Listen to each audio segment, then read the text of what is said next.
I'm glad you're enthusiastic, rejoicing over our trivial choices. I don't know if you know, there's a new book out by a man called Daniel Fink. You may know Daniel Fink. Yeah. It's called When, and it suggests that none of us should do anything important after lunch, unless we are night owls. But most of us, I think, fall into the category of, is it large? So what's the next? Anyway, after lunch for most of us is not the time to do serious thinking or make any decisions that are important because for whatever reason we go through a slump. And in fact, we should probably take a quick nap. So it's your choice. William's only here today. He flies back, or we have a 20-minute nap if you like, or we might just wrestle with that post-lunch fatigue that may be overwhelming you and try to keep awake. Shall we make the latter choice? Do we need to have any objective criteria before we make a selection of our options? I think not. William, that was a great morning.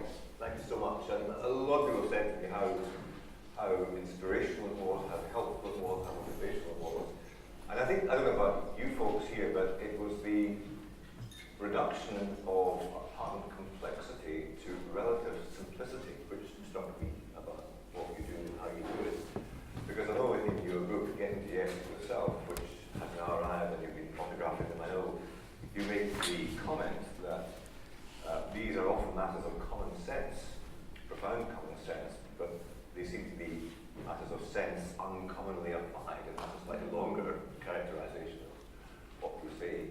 I'd like to just stop to ask, because these are, in many respects, common sense ideas, and they are repeated and reinforced in other writings in different ways, using different ideas and nomenclature. And every now and again we see a Nelson Mandela, a Gandhi, and a Martin Luther King who seem to manifest or represent what you stand for. And yet, at the same time, we experience so much what's happening today, which seems to be a regression back into quite primitive fight or flight modes, which you describe. Why is it that what should be, and seems to many to be common sense, is sense so uncommonly applied? That's a good question. There's always been if I look at the trajectory of my writing, which accompanies my experience, actually, it's like, getting yes was the first, then the most common question I got was, okay, but how does this apply with people who don't want to get to yes? And so that gave birth to getting past no. And then I really also realized that actually no is actually a very important word that sometimes we do injustice to. It's almost as if we have a yes arm and a no arm, and oftentimes children in particular, we call the age at which they learn to say the word no, we call that, at least in America, we call it the terrible twos.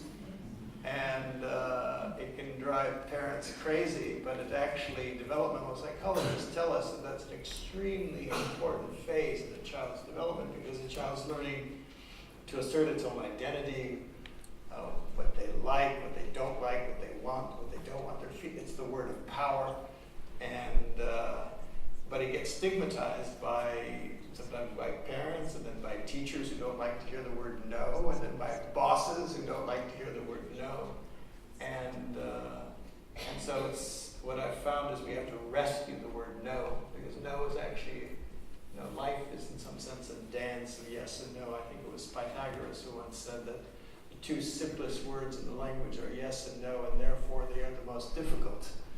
And so I think, there's a simplicity there, as you were saying, and there's a common sense there. And then after the positive no, getting to yes with yourself was always looking for what's the barrier that makes it difficult for us to get to yes. And in some sense, getting to yes with yourself is a kind of a prequel. It's not a sequel. It's a prequel because it's in our own psychology, our own, if we cannot manage our own reactions, as Adam Smith noted several centuries ago, if we can't learn to observe our own reactions, then, and right now we're in a time, I'd say, these times are times of high reactivity, and I think part of it is all we're in this time of social media, new technologies. We're not even aware. Things are happening so fast. They're so volatile. They're so fast moving, and these technologies which we hardly understand, like Facebook and Google and Twitter.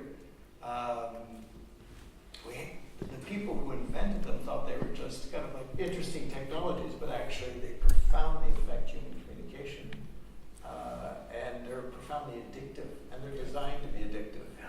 And so we're in this state where actually it becomes harder to practice common sense.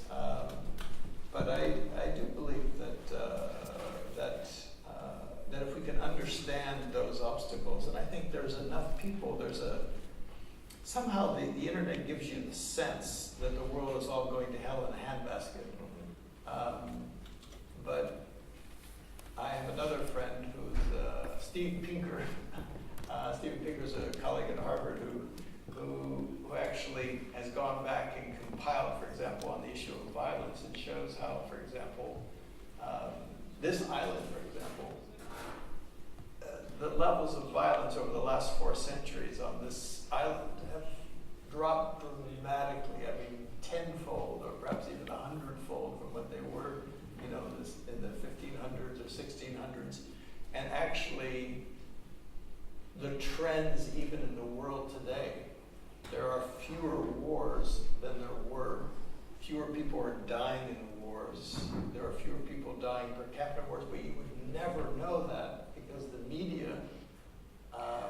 What's interesting about that is that Pinker's book is Enlightenment Now, I think, is the new The new one, yeah. And it's been quite critically reviewed by a number of people who said this is just pie in the sky naivety. Sure. He hasn't even used the statistics properly. He's obviously got a particular role in mind, building on his previous book and so forth. But even that reaction is interesting, isn't it, to comment on? Now, talking with him, it's interesting how people, because the perception of reality is different. But the truth is, I mean, we're in a complex times. We're in difficult times, but we're also in times where more people have been lifted out of poverty than at any previous time in human history, and more people are living well, and we forget that, and why. So anyway, just going back to your question then about how it is, why is it that we find it difficult to do what makes sense to do? That's the inquiry of getting to yes with yourself. Is really is, and that's why, to me, I come back to this very simple metaphor, and it's amazing that we're in this room in this gorgeous balcony where you all just have lunch, because it's like, to me, the balcony is. I always look for visual metaphors to describe kind of phenomena like building a bridge, going to the balcony, because I find that they kind of help me, and I think they help others sort of just remember these very, very simple things to do.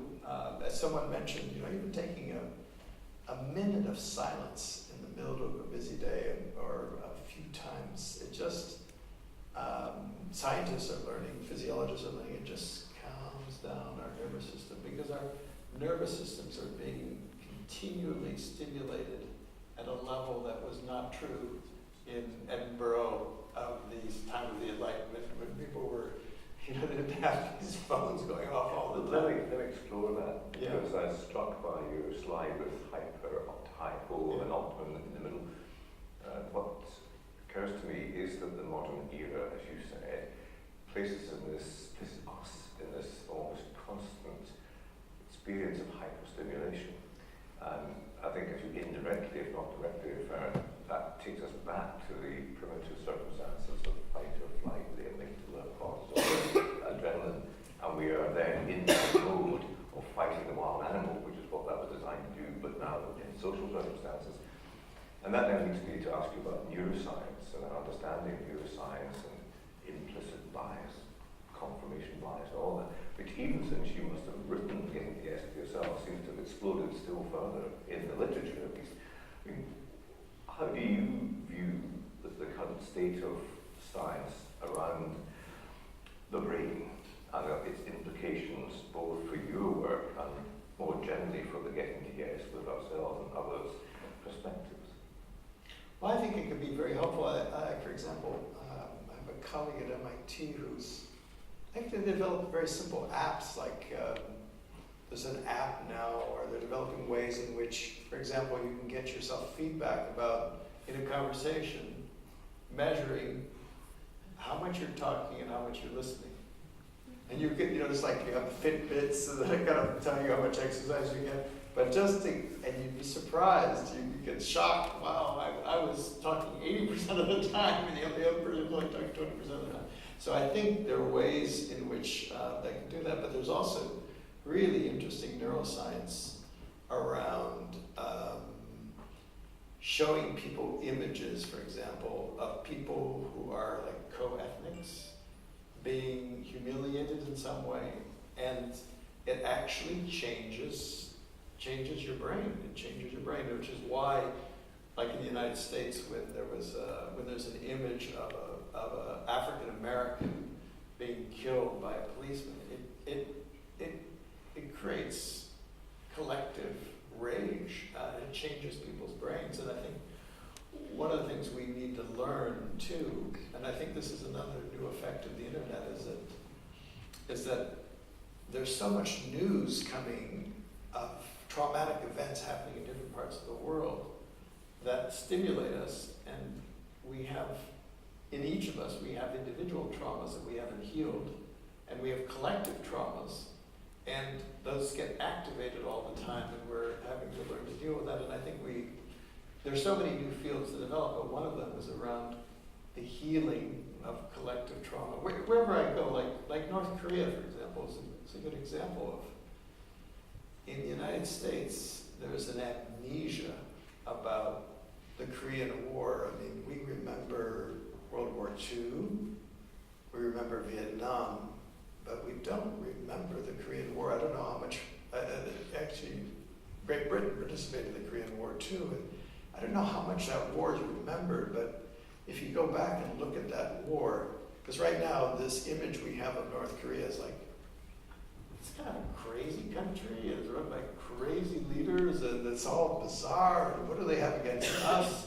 And that's the kind of thing. But if you go back and you read the history of that war, and you realize that 2.5 million people died on this little peninsula.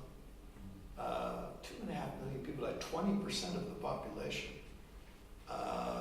That in fact, in northern Korea, the northern part of Korea, there were more bombs dropped than during the entire Pacific Theater during World War II. So much so that the American Air Force general who was in charge of it, whose name was Curtis LeMay, said they'd run out of targets. They were just like making the rubble bounce. So when you have that trauma, which for them is yesterday, and they keep it's alive for them, it induces a kind of rigid kind of behavior, and it's like this fear. And for example, when you read, as I've been reading a lot to try and understand the North Korean mindset, what's their demand? What's the main demand of North Korea right now? They say is, if the United States will drop its hostile policy. And then I ask Americans, what do you think hostile policy means? And they don't quite get it. What do you mean we have a hostile policy?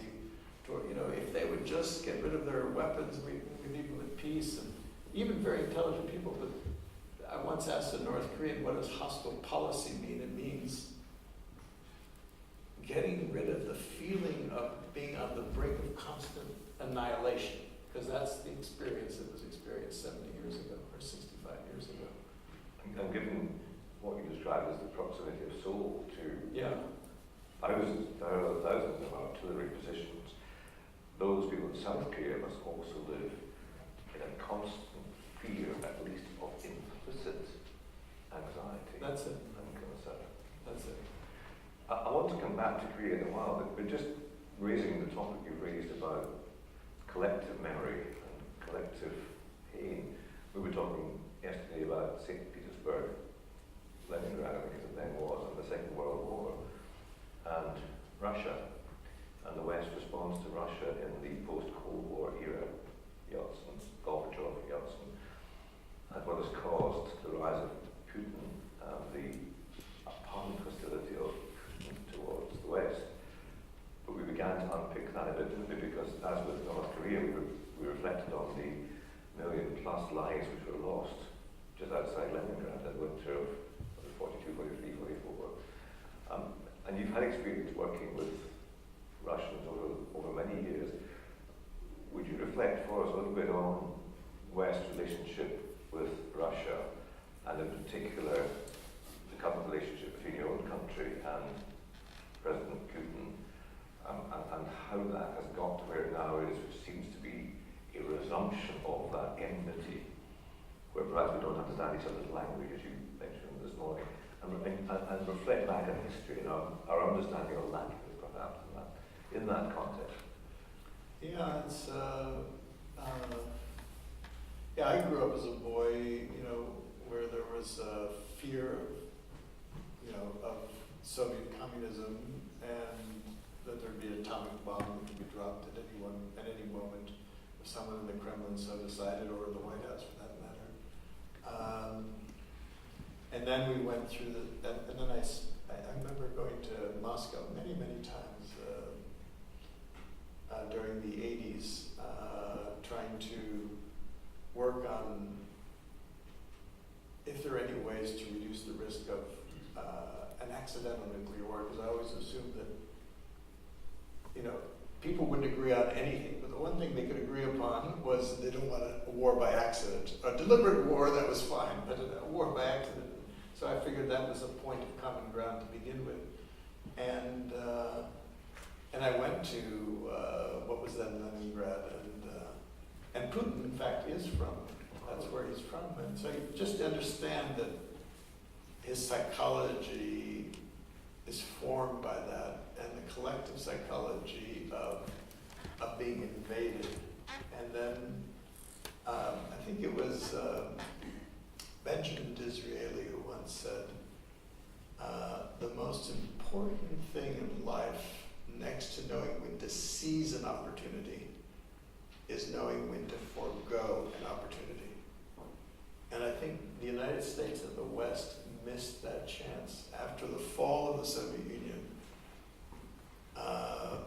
there was an opportunity when Russia was weak to move NATO, which was perceived as the enemy, as in a long list of enemies from Napoleon to Hitler and so on, and to move NATO right up into very close to the Russian border.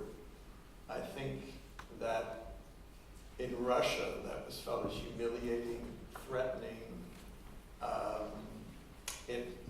It reactivated that ancient trauma, and Putin plays on that, of course, but he's also part of it. I mean, his individual trauma is part of the collective trauma, and I think what we don't see is, we don't see when we take certain actions that we're laying the seeds for future conflict. So what we're seeing now, in some ways, if we could only see again, if we get to yes ourselves, we're going to see that we're all our worst enemies, that we're actually, we help sow the seeds that go contrary to our own interest of trying to find some way of coexisting peacefully with Russia. And what's fascinating about that is that all seems fairly obvious as we sit here and talk about it, and yet it must either be obvious to people in your country and ours, and they don't act on it, or they are ignorant of that, apparently obvious fact. In your experience dealing with diplomats and others, you mentioned the rather superficial approach to North Korea, where we just give up the nuclear weapons and all will be fine.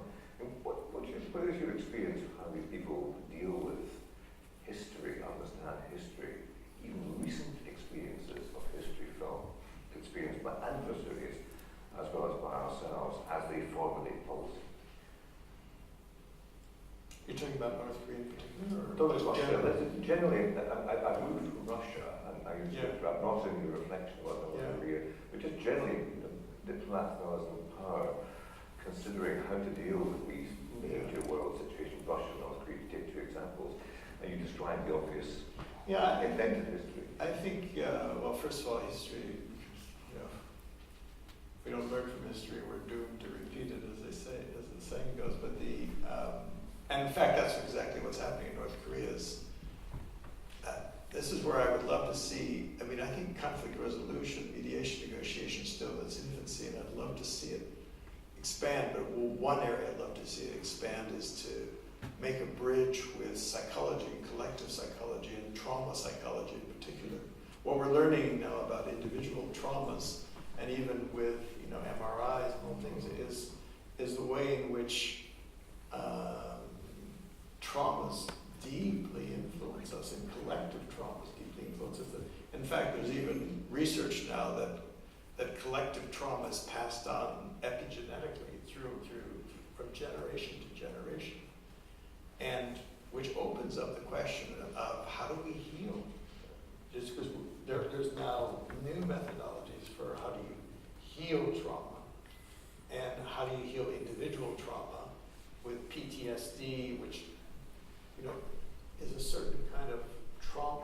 Traumas are really defense mechanisms, and if we don't learn to do that both individually but also collectively, if we don't go back to the roots of things, the roots of conflict, then what happens is traumas end up repeating themselves. And so this last year of the escalating confrontation between North Korea and the United States was a repetition of a trauma that took place that took place in the early 50s. And it's just a repetition. So to me, there's the work of diplomacy and negotiation right now. But if you don't also go deep down into the roots of it,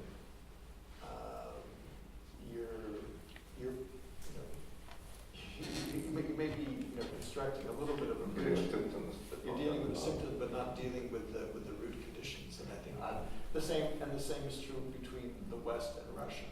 There's so much.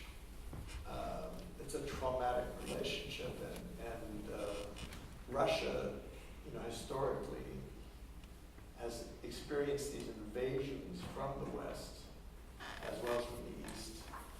There are no natural barriers there, and so it's easy. I've been one of the places I've gone in the last few years is to Ukraine.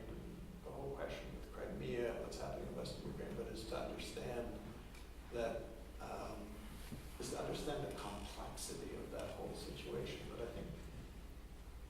I think we need a new field of collective trauma healing that has to accompany the field of conflict resolution. It's fascinating. We were as a family in Moscow last year, and our dear old lady guide told us that, as I understand it, Ukraine means, perhaps literally, certainly metaphorically, on the border or borderland. Yeah. It is almost a buffer land for them. So incursion or perceived incursion to Ukraine is an existential threat. It is. To Russians. It is. And I think, again, there was a question of overreach, which was, there was this notion that, okay, we'll incorporate Ukraine into Europe, but that was seen as profoundly threatening to.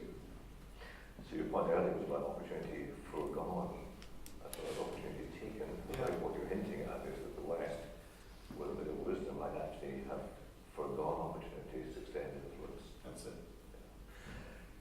Taking this from the collective trauma and collective healing to the individual, I was fascinated to hear from you about your research into two individuals, Donald Trump and President Kim of North Korea, and your quest to find out more about who they really are, what they really need, what their deep concerns and fears might be.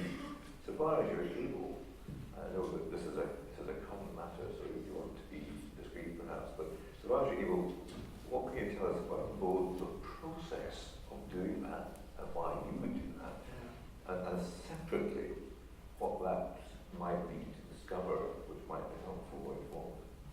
So the first question is, why would you do that? What is the value that we're really underneath? Why did I do this? Yeah, to understand. Well, for me, Korea was always on the periphery of, just someone who's concerned about the world, and Korea was always there as Korea, if you think of as humanity as a single body, Korea was like a kind of a wound on our arm, and we patched it over with a Band-Aid, but there was never any healing. In fact, the United States, and if I'm not mistaken, Great Britain, are technically still at war with Korea to this day. It is the longest running war in U.S. history. Because it was just an armistice, so it was just a kind of and it was left as a frozen conflict with over 1 million soldiers on each side.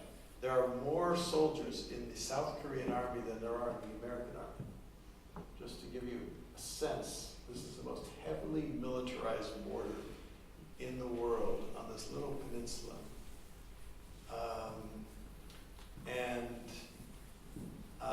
And I wasn't, I was working in other areas around the world, and then suddenly I realized, I read something that Korea was developing nuclear ballistic missiles such that this was maybe back last February or March, that it was going to reach what's called strategic breakout, which means the ability to target the American homeland with a nuclear missile.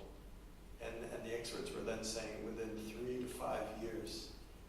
And I thought, that's going to happen probably during the administration of President Donald Trump, who had already tweeted, "This will not happen." And so he'd already drawn his red line, and I thought, this will not end well. But then I thought, well, no one's invited me. It wasn't. In these situations, sometimes, in the case of Colombia, I was invited, but no one invited me to Korea, and I didn't know anything about Korea. But I thought, this could end up in a nuclear holocaust. That would be. It's hard again because we go into hypo. It's hard, and even this last year that I've been working on it, it's amazing to me how when I talk to people who are close, and they said how close we were to war, because both sides were essentially playing a game of nuclear chicken. Neither one was going to give in, and they were both like two cars aiming straight to each other, and there was no offering. And so, but it was amazing to me just how numb, I would say, we were, because it's inconceivable. How could there be? It hadn't happened in so long. Maybe people remember World War II, could remember, but it hadn't happened so long. It was inconceivable, but it was extremely close. I remember being really struck by talking to an American who'd been the chief negotiator with North Korea in the 90s, who had arrived at what was called the Agreed Framework under President Clinton, who had 20 years of working in Korea. And when I asked him, "Bob, what do you think the chances of war are?" he said to me, "William, what are the chances of peace?" He said, you tell me how we don't go to war. You give me one credible peace scenario here where you have both sides locked into this thing." And it was shocking.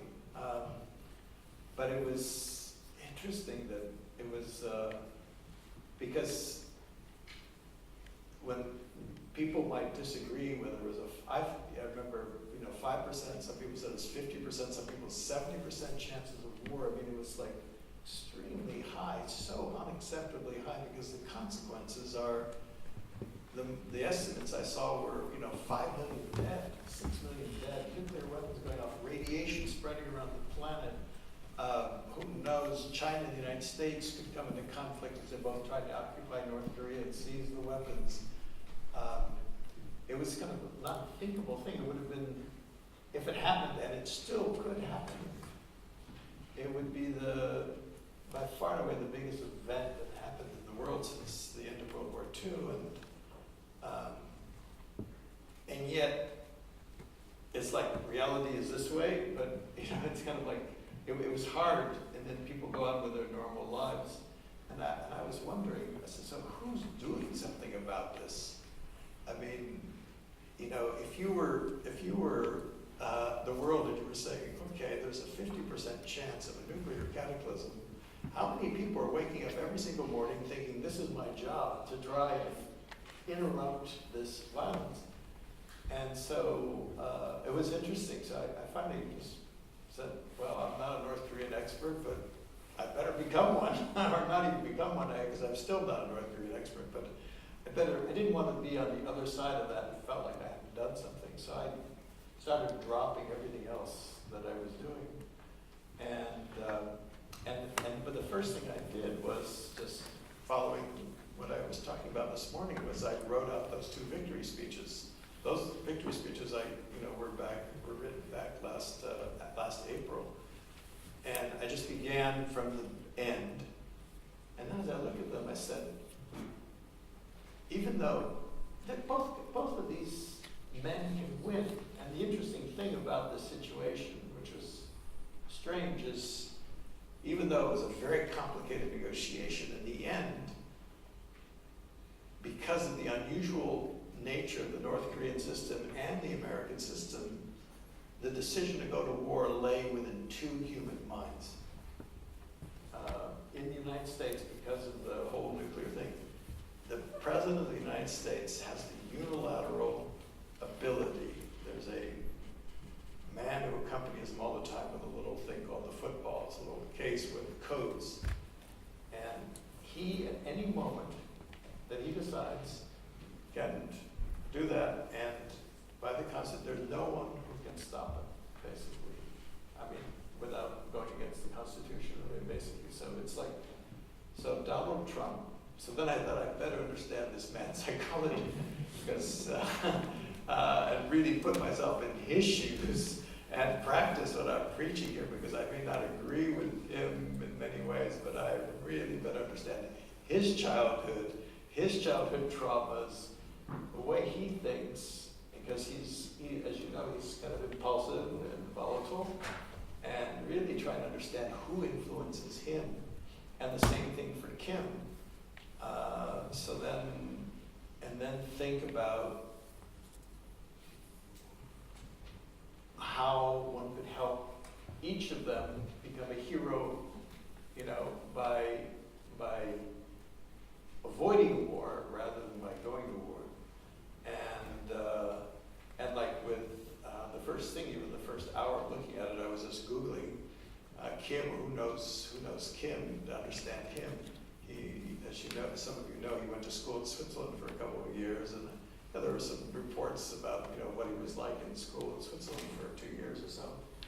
But I found that the one American who actually knew him and considered him a friend was a very eccentric American basketball player by the name of Dennis Rodman.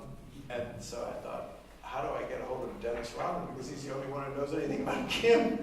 So I tried to network in to try and see him, which was quite an adventure in itself. And he told me some very valuable information about Kim, whom he considers a friend, that he had gone there to make a film, and it turns out that Kim, when he was a school boy in Switzerland, loved basketball and worshipped the champion basketball team of the time, which was the Chicago Bulls in the mid-1990s. And so Dennis Rodman was like an idol to him.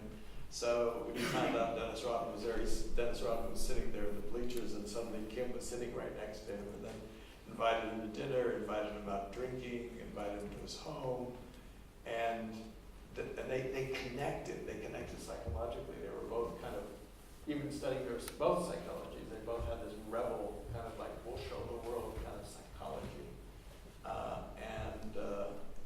And then he told me something that was really interesting to me. He said that Kim told him that his dream was to walk down Fifth Avenue one day, go to Madison Square Garden and watch the Chicago Bulls play the New York Knicks, these two celebrated basketball teams, and sit on the floor there with Dennis Rodman and ideally Michael Jordan.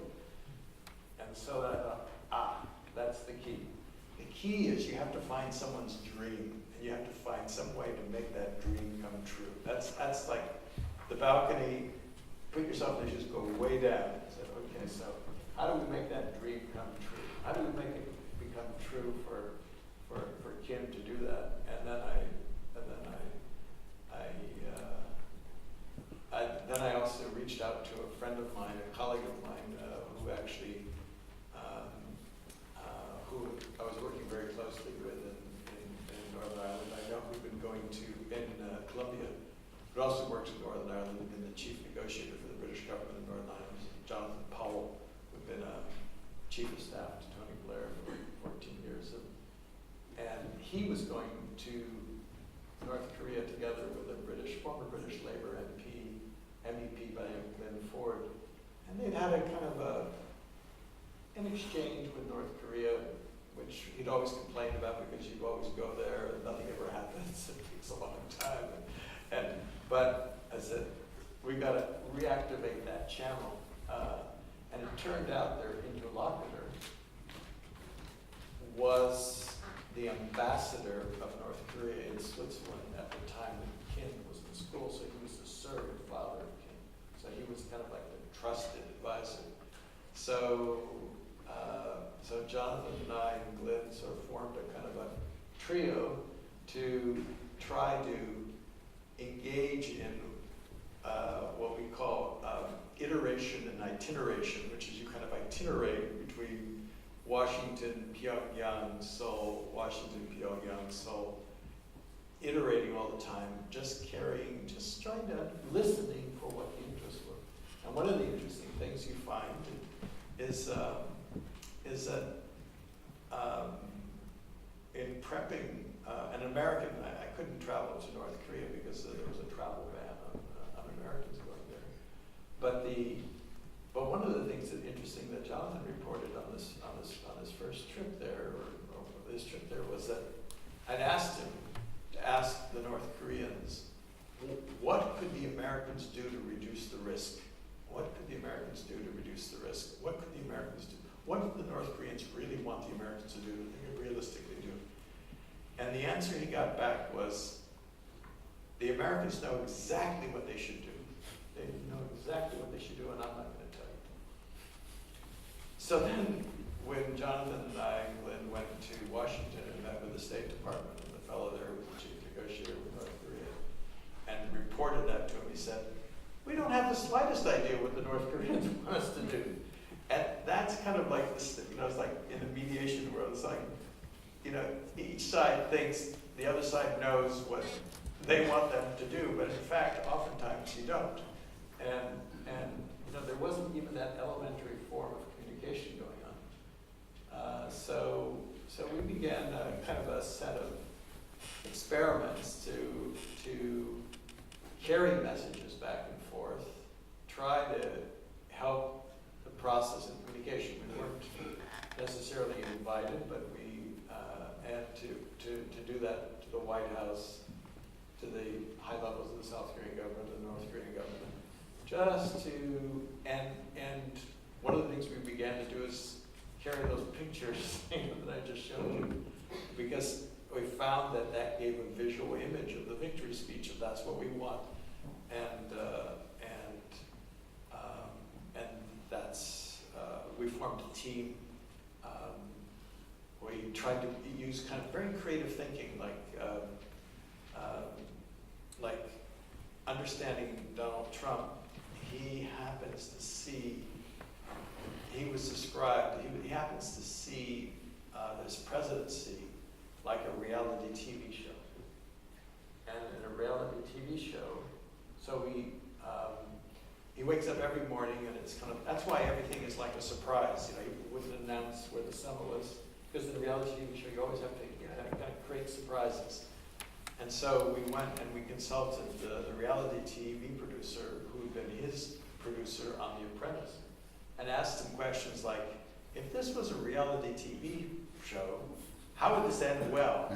You know, what could you use? And one thing he said to us, like, these are the kinds of things you would never get if you were just kind of doing standard kind of like mediation, but just to be open to talking to Dennis Rodman, to talking to a reality TV producer. He said, the one argument that you don't want in a reality TV show is you've got to say, this is getting boring. You know, if the conflict goes on too long, this is getting boring. That's the argument you make. This is boring. And you've got to change, you've got to switch it up somehow. And we had, anyway, it's been quite an amazing adventure. What do the two players whose fingers are the buttons have in common, William, that you might be able to draw? Well, that's another thing, is we consulted psychologists too, to try and understand again trauma, how each one had been traumatized in their childhood and how that influenced their behavior, as well as the collective trauma, obviously, between the two countries. But one of the things was, and the interesting thing about Dennis Rodman when I met with him was, he not only, from that first visit when he was in Pyongyang, he told Kim Jong-un, he said, I'm going to come back here and I'm going to bring some basketball players and we're going to have a basketball game here for you on your birthday. And by golly, if 6 months later he didn't show up with some of his fellow basketball players and played a game and sang happy birthday to Kim Jong-un. Kim Jong-un then said to him, you are my best friend. No one has ever carried out a promise to me like you just carried out a promise to me. We are now friends for life. And so, it gives you kind of insights. And it turned out that Dennis Rodman was also on The Celebrity Apprentice, which was Donald Trump's TV show. So, in this, and that's very odd moment, there was one person who connected these two individuals, who was the world regarded as a very eccentric individual, but there was a common psychological thread between the three of them. The three of them were rebels who liked to show the world, liked to surprise the world. And one thing about Kim and Donald Trump is they were both younger sons who inherited the family business in their late 20s, or in Kim's case, even in his mid-20s, inherited the family business because in North Korea, it's really a family business. And they were the younger sons who were not expected to, people said, who are they? They had to prove themselves. So there's a kind of a common psychological link. So one of the things we were looking at is how do these two meet? And because one of the other things we did was we just tried to, we brought in some design thinkers. I know you had some design thinking at the Academy conference, so we brought in some design thinkers to kind of help us to be creative. So one of the things they said is in design thinking you do rapid prototyping. So we said, okay, let's do a rapid prototype of what a team would look like if you were to constitute a team that was going to wake up every morning and think about how do we interrupt this violence. And just kind of simulate this team, almost like an exercise, like you do an exercise in the negotiation. But we said, let's run this exercise for 2 weeks. And we just set a date, an arbitrary date. This was back in September. We picked a date in October. We said, a month from now, just as an experiment, we'll rent a house, which we rented on Airbnb. We'll take over the house, and we'll see who wants to drop their schedule and join us, 12 people, to focus on North Korea, just to kind of simulate what it would be like to learn about North Korea. And you didn't need to know anything about North Korea at the beginning. but it was just to serve as a kind of, with beginner's mind, to tap into a network of expertise and see what we could, to listen, synthesize ideas. And so we had this house, and we had flip charts everywhere, and whiteboards, and we had a team, Trump, that was focused on understanding his psychology, and a team, Kim. And we did things like we took all of President Trump's tweets back to the 90s about North Korea. We just laid them out across the wall just to see what the patterns were, to understand the psychological patterns. Things I don't think anyone was doing, but the amazing thing was we had an international lawyer, we had someone who had done brand consulting, we had someone who'd been in special forces, we had a couple of mediators. It was just whoever was willing. You know, we didn't pay them anything. We said, we'll pay all your expenses, but just be part of this experiment, whoever showed up. And the amazing thing was we then called experts, real experts who really knew North Korea very well. We were, we checked our egos at the door. Our motto was humble audacity. Had to be very, very humble. We know nothing, but very audacious to think that we might actually try and tackle problems that exist. And we heard like from 3 or 4 experts when we were just doing this experiment for 2 weeks. We heard them. We called it a SWAT team for peace, and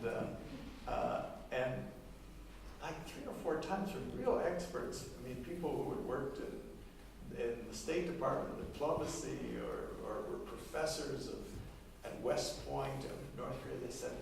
They said to us, "We're glad someone's doing something," and that shocked us. That a group of absolute rookies they would say to us, "We're glad someone's doing something," because who's doing something? And this, to me, underlines the enormous opportunity out there for all of us as mediators to just, you don't have to wait to be invited. You see a situation, jump in, with humility, of course, and listening, but we need entrepreneurial, just like show up, just show up and start listening, and it's amazing what can happen. So after 2 weeks, we realized that we heard enough that no one's doing anything. We decided, okay, we're going to continue the experiment for 2 more months, and then we extended it for 4 more months, and we're still doing it to this day. But we have a group of like 10 people who just work full time, get up every morning, and we think, how do we map this out? How do we map out all the players? How do we understand Trump's psychology, Kim's psychology? And we try to network so that we measure ourselves in terms of how much access we can get, how much credibility we can bring, and how much trust we can build. So it's like ACT, access, credibility, and trust. And we have a laser focus. We're not trying to solve the whole problem. We're trying to, this is something we learned from a colleague of mine who works with gangs, which is our only aim, the only one aim is interrupt the possibility of war. That's it. It's not make peace, it's not whatever. It's just whatever needs to be done that can interrupt and buy time, that can bring cooling off.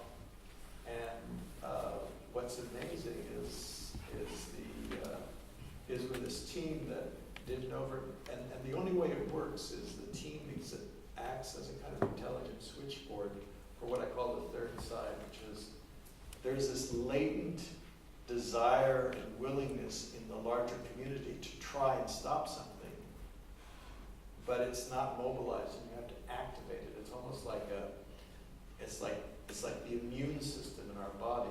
The third side is the social immune system. It's the will of the whole, but it's not activated, and you need to activate that response. And what I want to do is just to come in at that point. You feel like these chairs, by the way, they're interesting, aren't they? Yeah. You just sit back, you can get lost in the middle of them. That's true.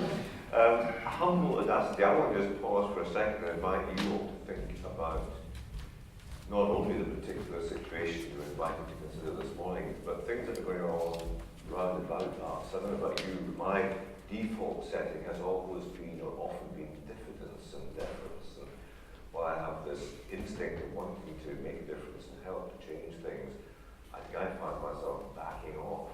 And what I'm learning listening to you is that with humility, you can bring, I suppose, the audacity of hope, of which Mahatma Gandhi spoke all those years ago. I want you to think just for a moment about situations in which you find yourselves, whether it be family, community, or indeed business, where you could be humble but also audacious. And I think also separately, it's worth thinking about the preparation of which William is speaking. So before going into whatever it is, here's something that's critically important in his career. Listen to the enormous amount of dedicated preparation, the effort to network, act. The C stood for ACT. Credibility. To find links which are credible. What can you be doing? I think here even the lawyers, even of the lawyers, with corporate disputes, to what extent are you really thinking about getting on a wall all the bits of information you have about the other parties, about their needs and wants? If you're in the healthcare service with lots of complex things happening, to what extent are you really thinking about the others and making the network decisions and being audacious? We've got Richard Foggo in here who spoke eloquently to our conference about the new GP contract. It seems to me, Richard, that what William was telling us about is significantly what you were doing in the work for that new contract. But we've all got opportunities to begin to do this, and as you say, it's what the world needs now more than anything else. And it's at every level. It doesn't, I mean, that's career, but family. Just the ability to start to act, and also you don't have to act alone, to kind of mobilize a little team, and the team is in service of the larger network. That's what we found, is that we didn't know a lot, but we found individuals, former retired diplomats, people in the military, whatever, who were all concerned, but they didn't know what to do. They didn't, they were, and you link them so that you allow a kind of collective intelligence to emerge, and you staff them. You serve as the staff, really, the humble staff for people who are much more knowledgeable than you about that particular situation. And you try to focus it in, and we have like one guiding question, which was a question that I learned from Roger Fisher so many years ago, which was, I always found a useful question for any conflict, was who can do what tomorrow morning to reduce the chances of conflict? Can I go right into a different context? I want to then move on to the Scottish and UK situation. But go right back to you, because what's coming through here to me is something that our colleague Bruce Edward referred to last week as sacrificial service. You give up a lot to do what you do, and you go out of your way to do things which are exceptional. What really matters to you, to ask you the very question you asked us to ask of ourselves? Yeah. Well, that's, I like to say, or I like to think of it as, my training is in anthropology, which is trying to understand human beings and this human tribe of ours. And, my profession is a mediator or writer, but my passion is peace, really. And that's what drives me is this, and it actually,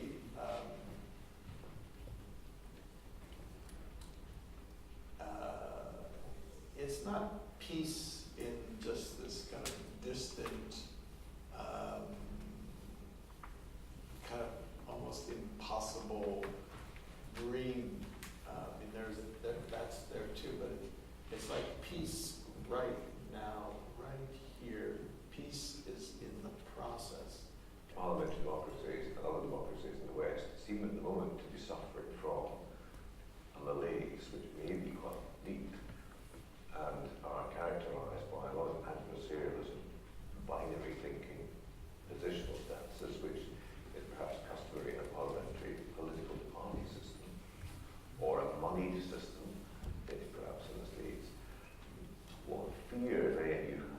about the future of democracy, given the alienation and isolation that so many members of these communities seem to be experiencing? To me, I think this is an enormous opportunity right now that we have, which is to reinvent democracy, given the new technologies. Because democracy was invented at a time when, you know, people were still on horseback and you know, like, and it was representative and but now I think there are new technologies that allow us to harness the will, the voices of millions of people to understand how to actually build consensus and so on. And this is why I think, again, we're just in the infancy of this. We need to kind of, there's so many experiments now even in deliberative democracy and actually involving citizens. Because if people, what I find is that if people are not involved, they don't feel that they have a meaningful say. They disengage, they go back into the hypo part. And I think we need to find a way to give people meaningful voice. And we now have technologies that allow people to be consulted in other ways. So I think this is a moment when we need to explore, we need to reinvent democracy and not just leave it archaically preserved in forms that were created as cutting edge 200 years ago or 300 years ago. There's really a fitness for purpose, a fitness for present purpose, isn't there? Yeah. And new technology. Okay, let's pause there, talking about democracies, and I think we should just have a little shakeout for a minute before we go into the next and probably final chapter. On your tables, I hope there is a piece of paper entitled "The Family Problem" or something, a political allegory. Am I right by that? Yes, I'm saying not. Can I ask you to read that through? If you wouldn't mind, on the copy.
The appearance to what we describe as headstrong brother or big sister seeming to want to take back some of the control that she had previously given to headstrong brother, and that she's now saying that she would consult with him about some decisions, but that she has to take decisions for them all.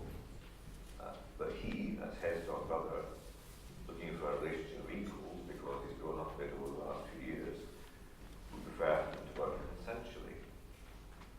And what that means is the contest here between big sister who's prepared to consult, but ultimately wishes to determine, and headstrong brother who wishes to operate consensually, in other words, to reach decisions on a consensual basis. And the essential difference between the word consult and the word consent, it just happens that these two words are at the heart of the impasse this week between the Scottish Government and the UK Government, and the passage of the two bills that come before the respective parliaments. The Scottish Parliament is likely, we are told, almost certainly, I think, to say exactly, pass its European Union Continuity Bill, which stands in sharp relief against the EU withdrawal bill, which is working its way through the House of Commons, or the Lords,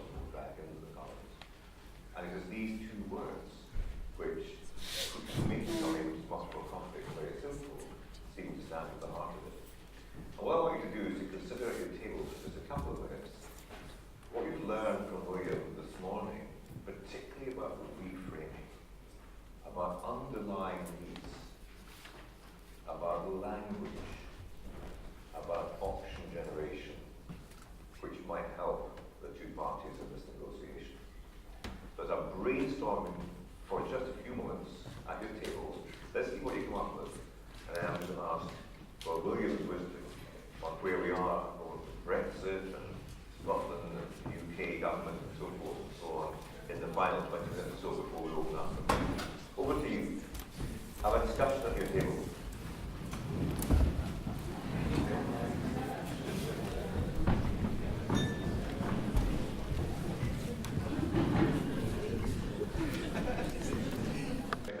I don't even understand this. I'm not trying to read the papers. The paper is here. I don't know what he meant by connecting with the UK Scotland thing and so forth. I understand all of that. It really is an exercise to get us thinking and perhaps to draw some comparisons with what's happening or not happening in the real world. But for those of you who are able to make some progress with it, and you're invited to do more, of course, on a date in June if you'd like to take part in a longer session. For those of you who made some progress with this, lessons from this morning and William's teaching that give us pointers for helping Big Sister and somewhat headstrong Big Brother to begin to sort out the difficulties they have, particularly around decision making and whether or not she can tell him what to do or whether or not he gets to participate in a more active way. What thoughts did you have? Very good. Yeah. Funny that, Paul. So that's one possibility. Bring in the key. What else? Bridge for Big Sister. A bridge for Big Sister. What would that bridge look like? Who would provide it and what would be required? Well, that is the problem. Let's work with that. What would be the first step? What could be done tomorrow by somebody to begin to build or rebuild the bridge? I think if the brother could actually rather than present himself as an initial conflict. Can you speak up more? I can't hear you. If the brother could present to the sister, and you see the sister's needs are paramount, because that's the main character. The sister needs, I'm sorry? The sister's needs are paramount at present. But the consideration of the sister's needs are paramount. Right. And that, I think the sister seems to have a lack of stability. And the insight, if the brother can actually help to present a method of creating greater stability in that may be something that So what they could- can play on. What could a brother say to Big Sister that would help Big Sister's need for stability, which might build some confidence? That's very interesting. Okay, what else? Thank you. Big Sister needs to get yes with herself.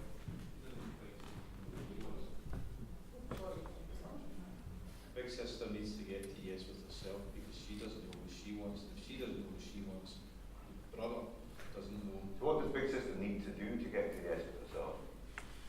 She needs to sort out a cabin. I wonder if she might set up 2 working parties. What else? Could Big Brother actually draw a proposed framework for how agreed solutions might actually work or look like going forward? Right. And what if Big Brother thinks that he has already drawn up a framework for proposed solutions, but that hasn't worked? He needs to think up another version. Creativity, somebody has to play the ball shot. So creativity has to come from somebody. Right. One person says no to this one, which is take the force out. And you say, a Big Brother wants an influence in joint frameworks, or joint decisions, then he has to envisage or build a bridge for what that framework would So actually. it sounds as though there may be a need to consider even further options. Yes. What about reframing? You've got these words here, consult and consent. In this family context, may just be these are the words also which are pertinent in the political context. What were we told this morning by William that we might be thinking about in that context? Those words are loaded. They're loaded words. Why are they loaded? Well, the particular consultation, which usually means I will ask you, but I've already made my mind up. So that very word comes with baggage, historic and legacy baggage. Okay, what else? And as far as consent is concerned, you've got 2 unequal parties, and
itself as less important?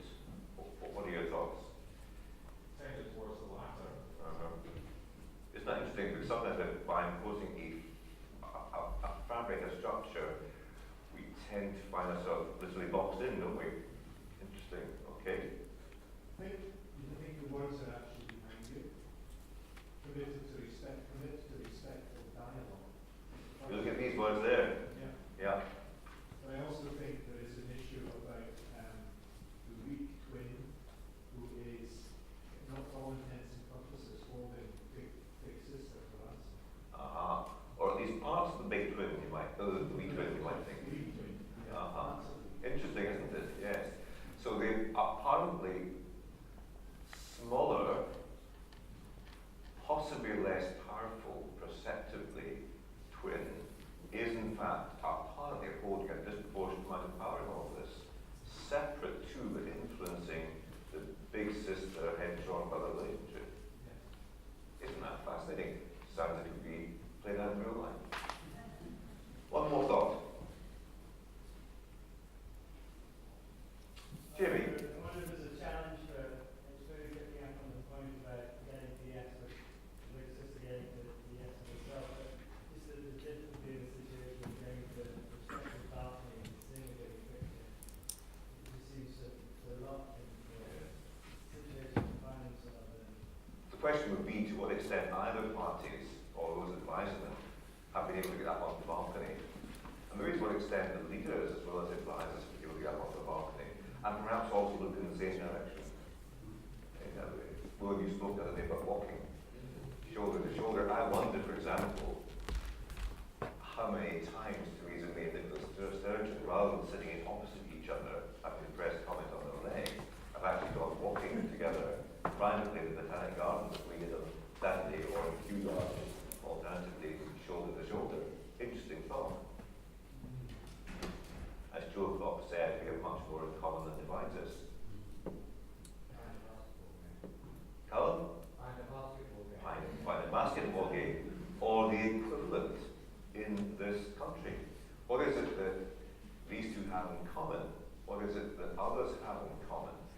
I am absolutely sure that all of these points have been given consideration by weight, because as we heard on Saturday, the principles underlying getting to yes are being used in and by the Scottish Government.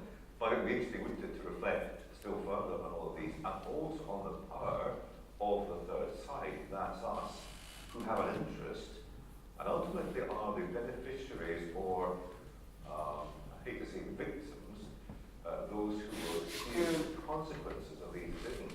So we have an intimate stake, and some would argue a right as well as a responsibility to have this conversation, to offer ourselves humbly and audaciously in this discussion. So that really is the point of this exercise, is to have us all, why didn't we become the laboratory that helps our governments, both in the intra-UK and also in the UK-European negotiations, to make a difference?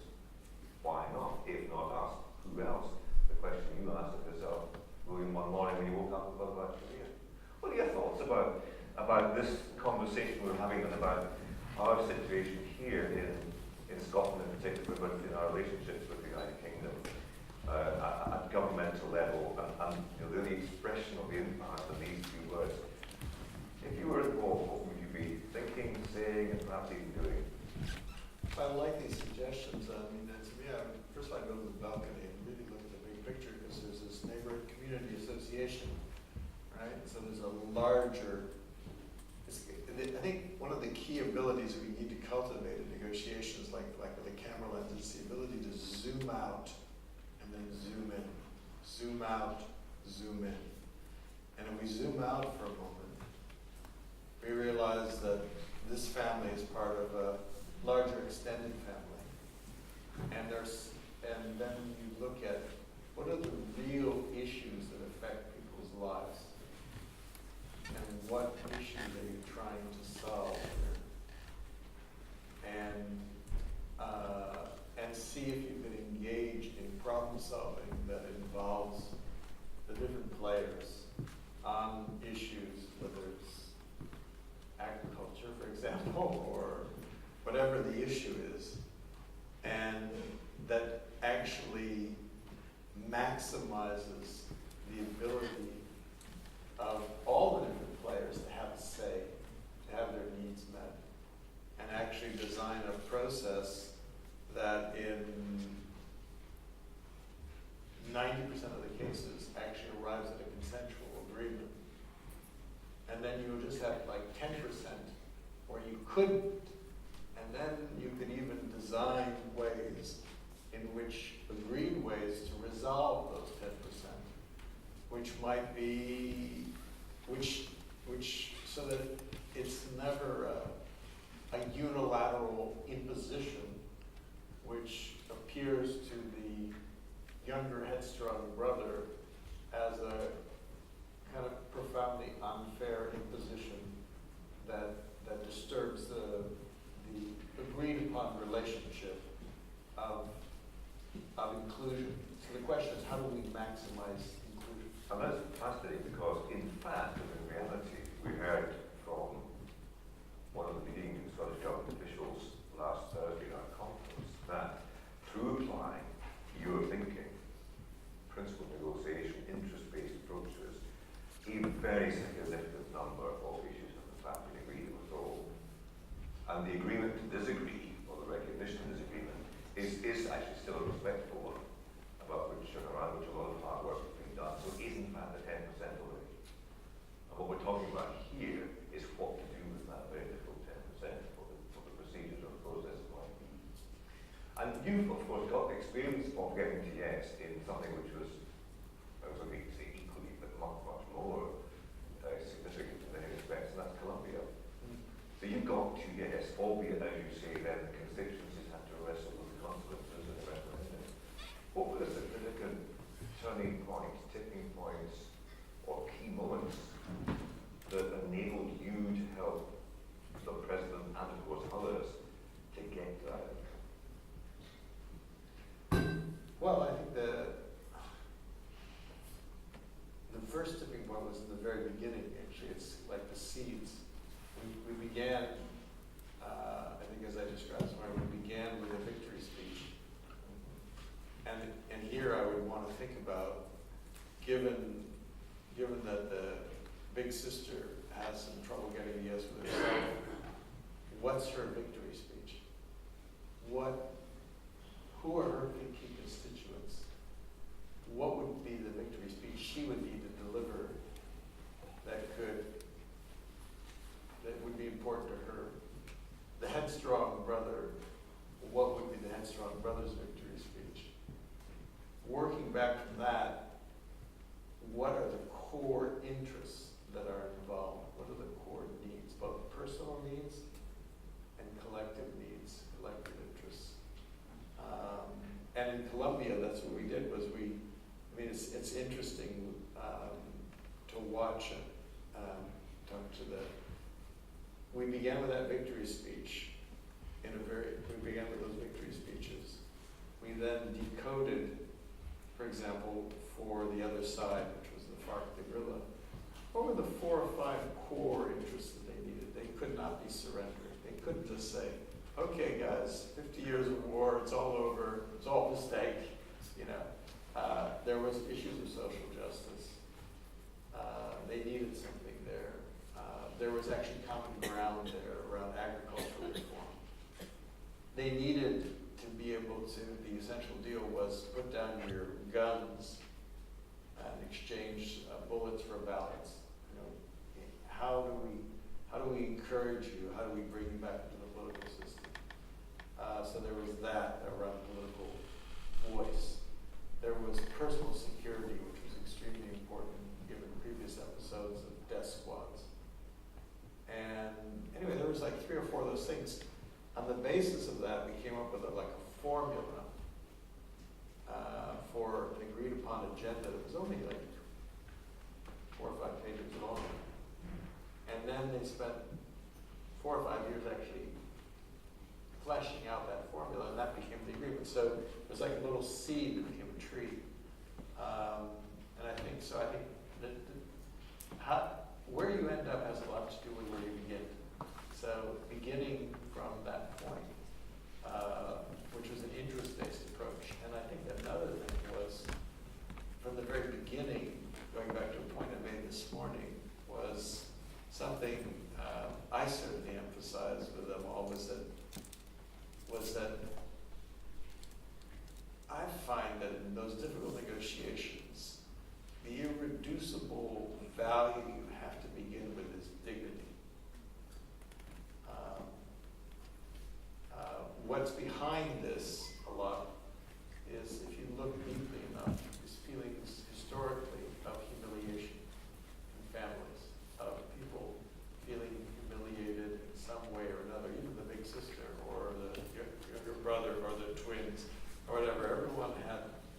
some experience of feeling excluded or humiliated or badly treated.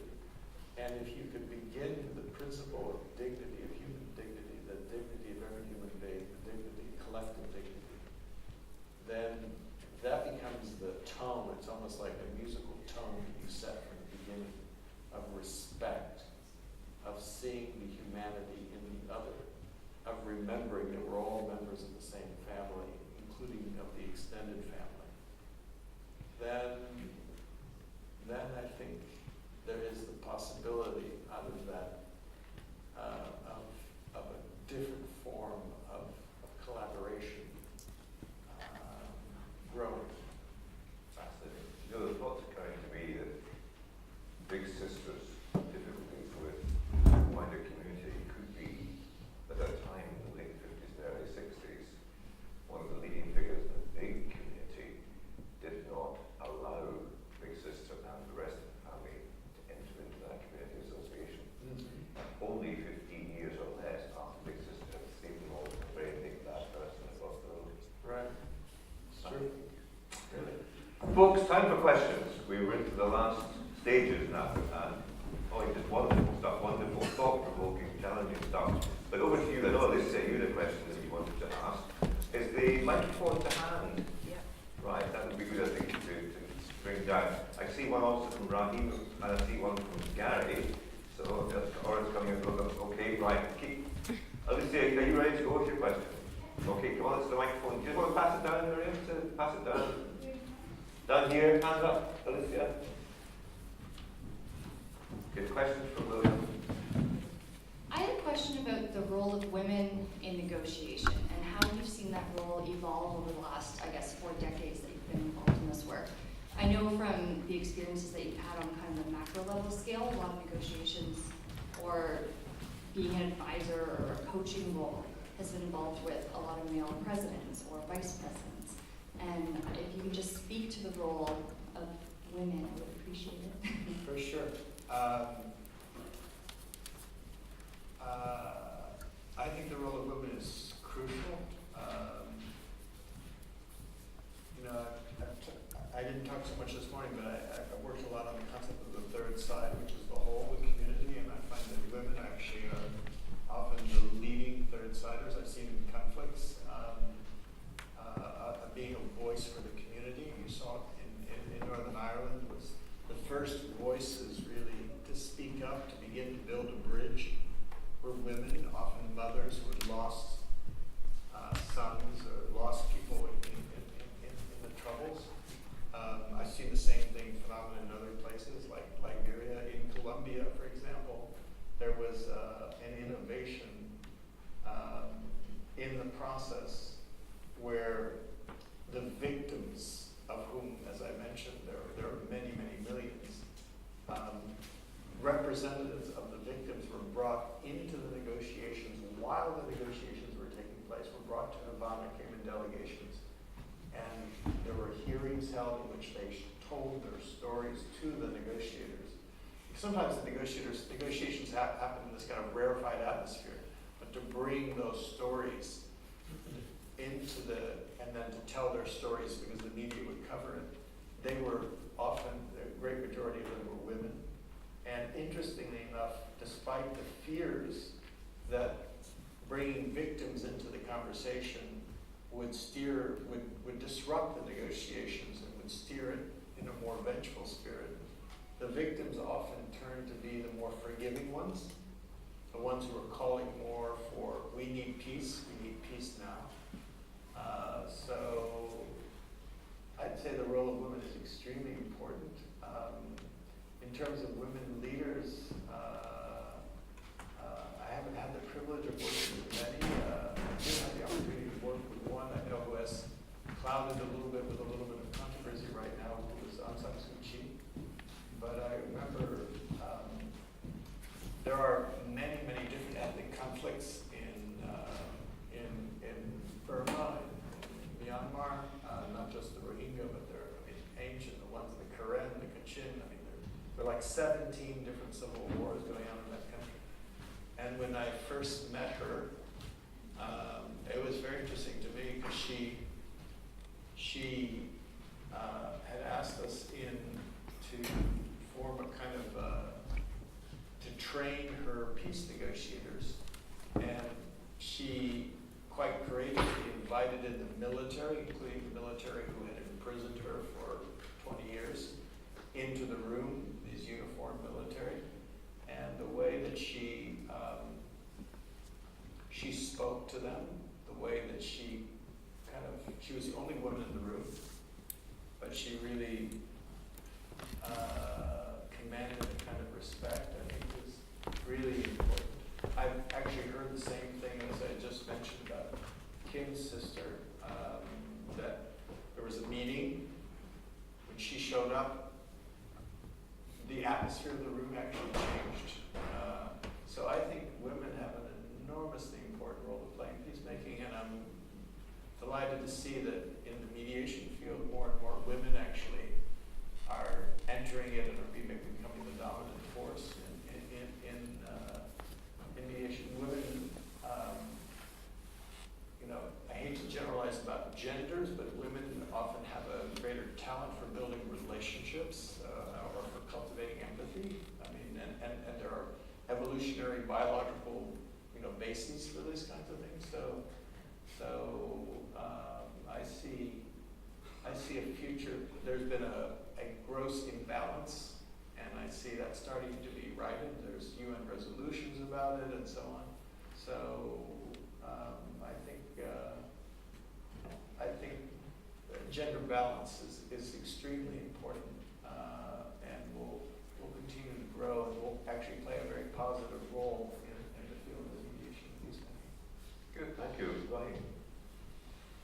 William, you mentioned the word dignity a fair bit, and wholeheartedly all of us would endorse that. My challenge about the concept of dignity and taking that one step further is you haven't mentioned the word pluralism today, or the idea of how we inculcate pluralism into the work that we do so that people become more accepting of the other. And there's a lot of work going on with the Canadian government about the concept of pluralism. What's your view on how we bring pluralism into these kinds of conflicts? And how do we step away from theses like the clash of civilizations that is talked about? Because that immediately starts off with the idea that we're all different, and therefore there could be dignity, but it goes up to a certain point only. And so how can we then take this into our communities and our conflicts that we're all working on, and use the idea of pluralism to enhance and embrace difference, which may then help us resolve and negotiate better? Yeah, I think pluralism is hugely important, obviously, in this world today. We're this one global village, as it were. I mean, it's so small in some ways. The world is shrinking, and we're living in an era that I think, as an anthropologist, future anthropologists say 1,000 years hence, if we're lucky enough to survive as a species, we'll look back and say, this was the age of the human family reunion. In other words, the first time in hundreds of thousands of years that all the different tribes on the planet, all the different groups on the planet, language groups of which there could be 15 or 16,000 different language groups on this planet, we are all for the very first time in touch with each other. We know about each other, we're in touch with each other. And it's like a big family reunion, and like many family reunions, it is not all peace and light. Like family reunions, there's a lot of injustice and inequity and feelings and resentments and so on. And this is where pluralism, I think, really comes into being, which is how do we learn to live with each other, respecting our differences, respecting the dignity of each person individually, respecting the dignity of collectivities as well. And that's, to me, it's the great challenge of today, and of how we do that. And done. And I mean, the thing is, I used to have a friend who was an economist, but also a peace economist. His name was Kenneth Molding, and he used to like to say, what exists is possible. You know, like for example, you know, we say, well, how could it be? But you know, if you look around, you go like walk through London or you walk through New York City, you hear 100 languages, you hear 200 languages, and people are, you know, finding ways. People who are fighting, there are groups that are fighting in other parts of the world. They're there. So there are examples of that in the world today, even on very large scales, that where it works. And then we have experiments that we need to learn from. I spent some years growing up in Switzerland, and I know there are a few people from Switzerland here, but it's like Switzerland is just an amazing example where it's not a perfect country by any means, but here was a country that historically is hugely pluralistic at a time when Europe, when there were wars between the cities and the countryside. You know, Switzerland's about half city, half country. They managed to find their way through it. Then there were the wars of religion between Catholics and Protestants. Switzerland's about half Catholic, half Protestant. They managed to figure out their way. Then there were the wars of nationalism. In Switzerland it's French, and it's Italian, and it's German, and it's Romansh, and they managed to find their way. So there are examples, there are laboratories that we need to learn from, existing laboratories, because this is the great challenge is in this human global family reunion.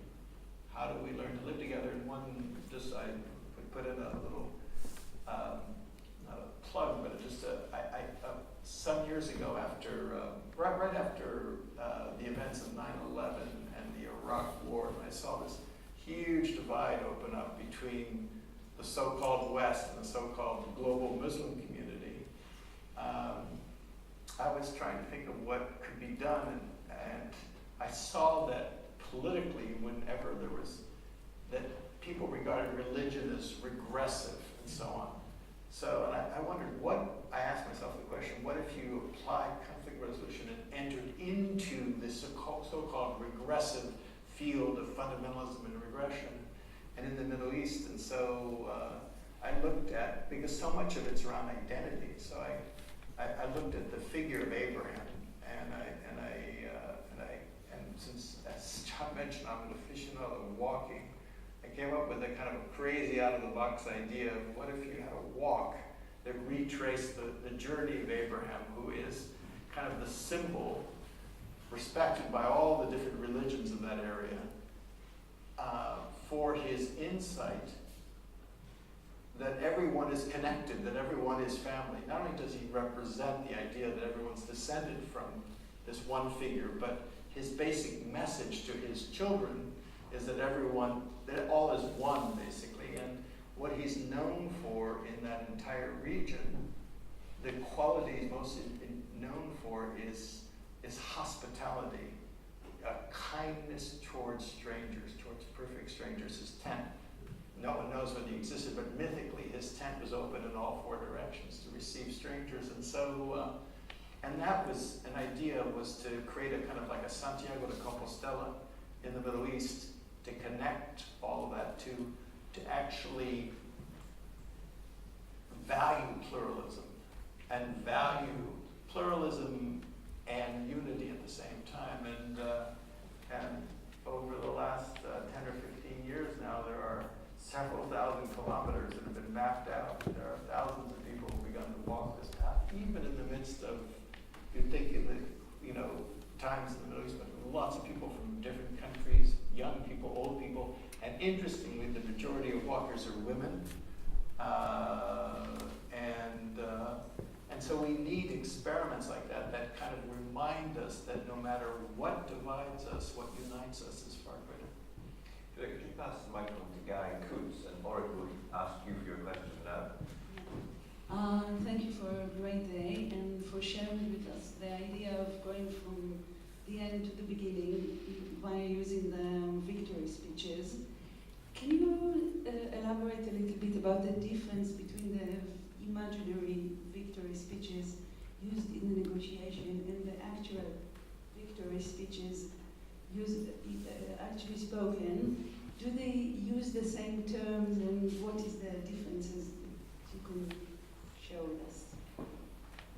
Yeah, if I understand the question right, I try to, the idea is to, you imagine those victory speeches, and then the victory speeches aren't frozen, they're just, you adapt them, because the whole idea of the victory speech is you write the victory speech, and then you think about all the criticisms that can be made of the victory speech, all the criticisms, and then you can see if you can improve it, so it becomes like what we call a single negotiating text. It becomes like into something that actually can frame conversation so that they become as close to this actual speech that someone would give as anyone. In fact, when I write these victory speeches, I try to actually use the words of the actual person. So, for example, in writing Donald Trump's victory speech, I take his tweets and try to actually, so that it becomes his words, put yourself in his shoes, the kinds of things that he needs to say, and then use that to educate people that, okay, this is what he needs to be able to say to his key core constituency, so that ultimately they become one and the same. So a victory speech. Excuse me?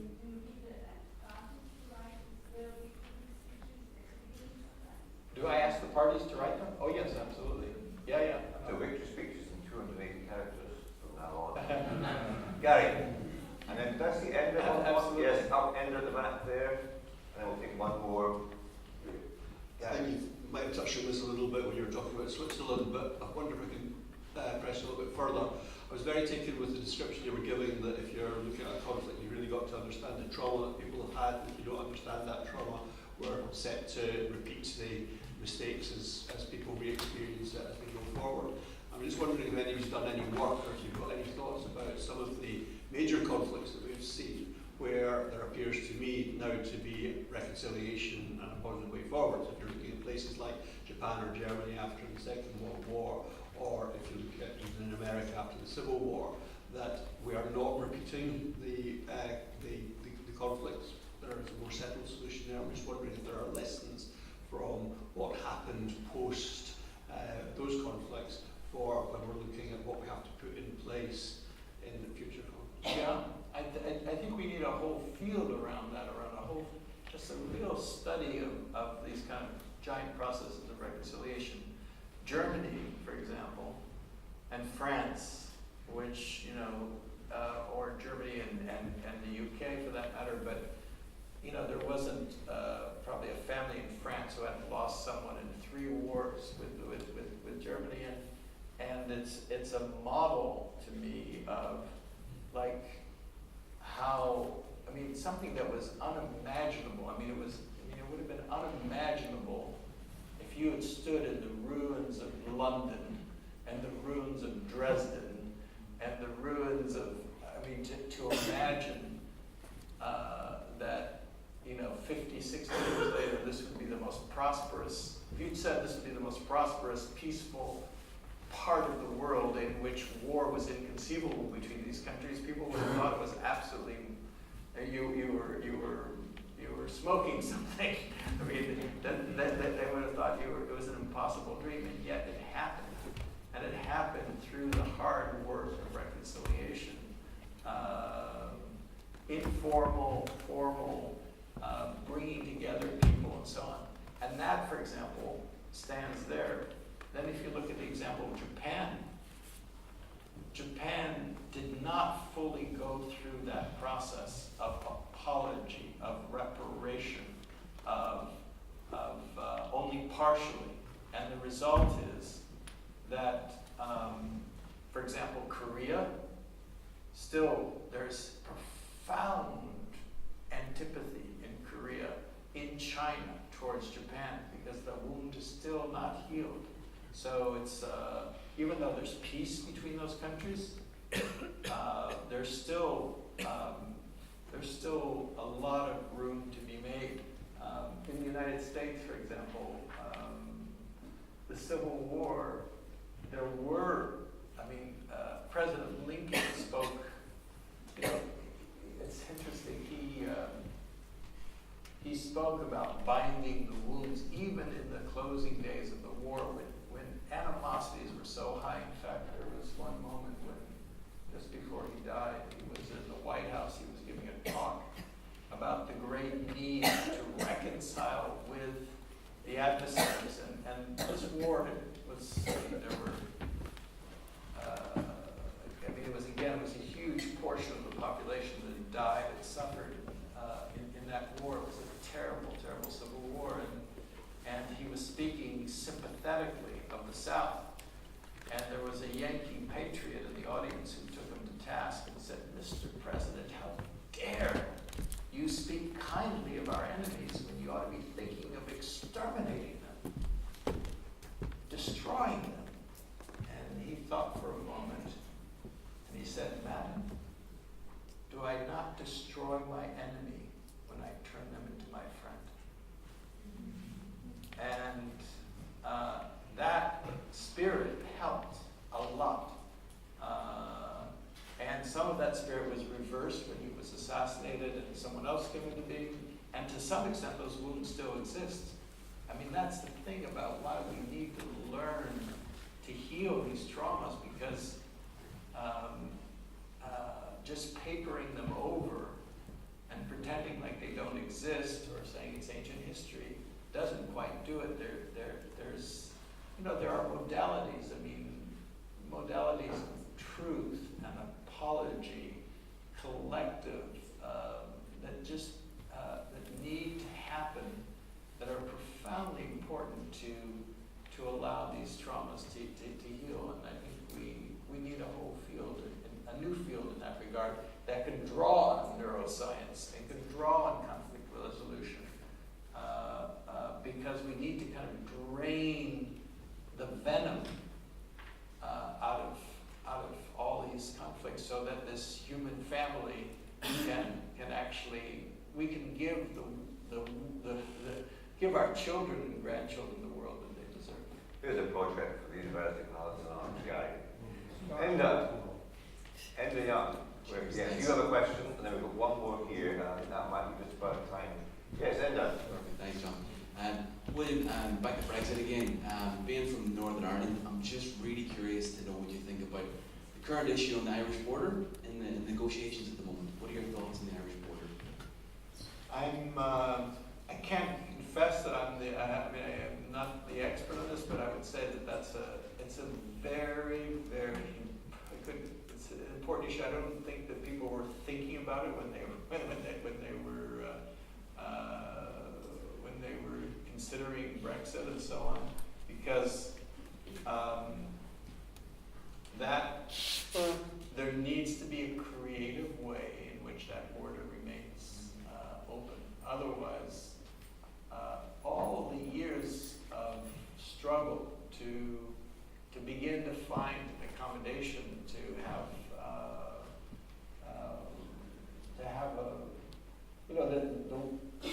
someone once said, the war may be over in Northern Ireland, but the conflict isn't. It's still, the tensions are still there, and it's delicate. It's extremely delicate. People don't sometimes realize how fragile it actually is. And so it's enormously important to pay attention to that border, to keep it open, to pay attention to that conflict, because I've witnessed situations where people thought conflicts were over, and then they come back, because it's in a very delicate moment. And so I would say it's enormously important. I know it's important to Scotland, because Scotland has this historical, strong relationship, of course, with Northern Ireland, and I think every bit of creativity involving not just the big sister, not just the twin, but also the headstrong brother, and also the extended family. There needs to be a consensual, maybe mediated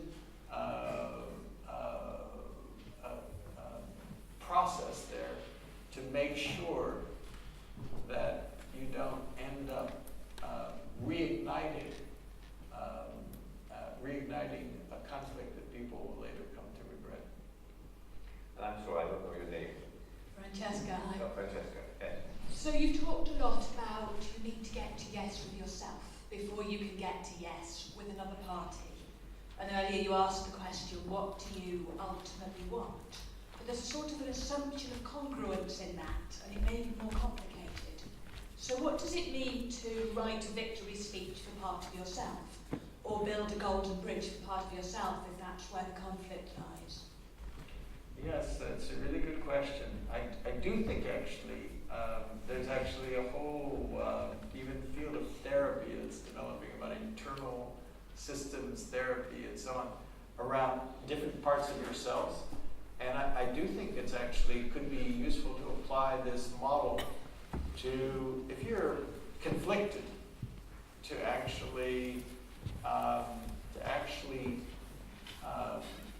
mean, one thing I like to do sometimes is what I call a kitchen table exercise, which is I like breakfast table. Just see when you wake up in the morning, invite in whoever shows up. You know, maybe it's some regret from the previous day, maybe it's some anger, maybe it's some judgment, some self-criticism and whatever, and seat them all at the table, give them all a seat at the table, and listen to them.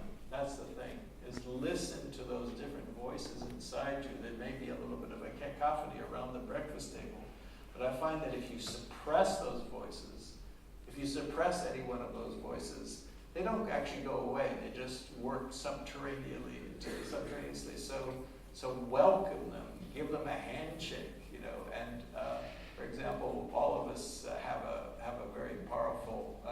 Myself, I can certainly say, have a very self-critic, you know. Rather than suppressing, invite the self-critic to the table, give them, say, have a seat there. But the more it goes back to Adam Smith, the more you can go to the balcony and welcome and recognize that every one of those voices, you can remove the sting from them, and you can say you have a place. Every one of those voices has a place at the table. They can have a voice. And then the conversation, which at first might seem a little cacophonous, when those voices, when those parts of us have voices, then you can begin to look for alignment to emerge. You know, it's interesting, once I spent a month with a group of San Bushmen in the Kalahari, watching the way in which they deal with conflicts. And they all sit around the campfire, and this is the oldest heritage for dealing. You know, all of our ancestors did this. They all sat around the campfire. And what's interesting is you think, oh, one person speaks and another person speaks and another person speaks, all in nice order, whatever. No, they're all speaking at once. They're all speaking at once, but then gradually, and it sometimes takes a day, 2 days, 3 days. But gradually, everyone gets heard, everyone gets said, and then the elder, the wise part of you, kind of sums up the consensus. And I think internally, that's what happens, is we all have to sit around our internal campfire, invite all the parts of ourselves to the conversation, so that everyone then, it's not that everyone wins in terms of an outcome, but they win in terms of a process of having their dignity respected, of having their voice heard. So I think it's procedural justice that is as important, if not more important, than substantive justice. Well, we had a wonderful gathering around the campfire here in the hub. Before I formally thank William, I think there is tea. Is there tea? Yes, somewhere for you to mingle further if you wish. For those of you who would still like to have books signed by William, can I ask you to come to very quickly? I know you want to photographs and chat, but William has another meeting actually quite shortly. We just need a little downtime to recover, I think, before that. So if you have that, there are still some of you just come too quickly, there's still opportunity to make donations for Gabby's causes. There's such a richness of material thinking. I would like to encourage you, subject to the preservation of the confidences that William has shared with us, to go away and take this stuff and use it and share it and publicize it. We can all be doing blogs and articles and tweets. There's been some tweeting going on today. Please do expand the eye by sharing this with others. I would like to thank my team again, of Maria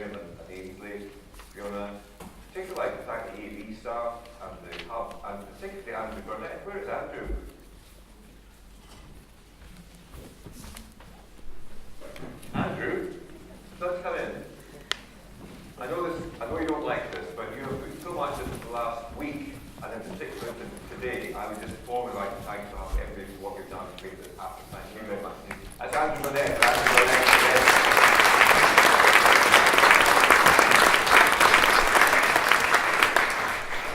And finally, I want to say thank you to William. It's been an absolutely marvellous day again. Thank you so much for what you've given to us.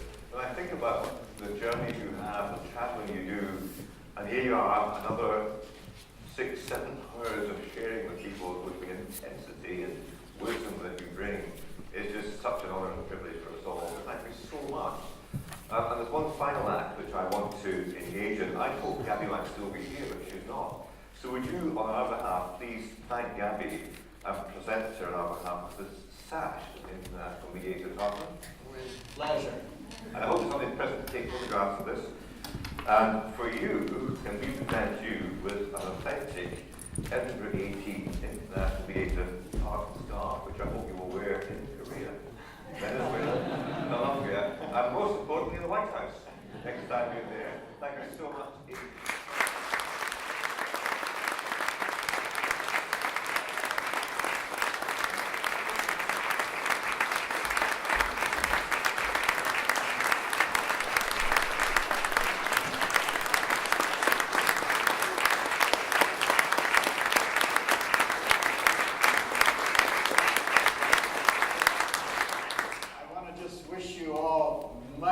Much success in getting to yes with yourselves and with others. So please, that's what we most need. And please inspire all the people that you inspire. I know many of you are teachers, and just keep this wave going. And that's the way the world can learn to live in the way that our children and grandchildren deserve. Thank you. And I hope you will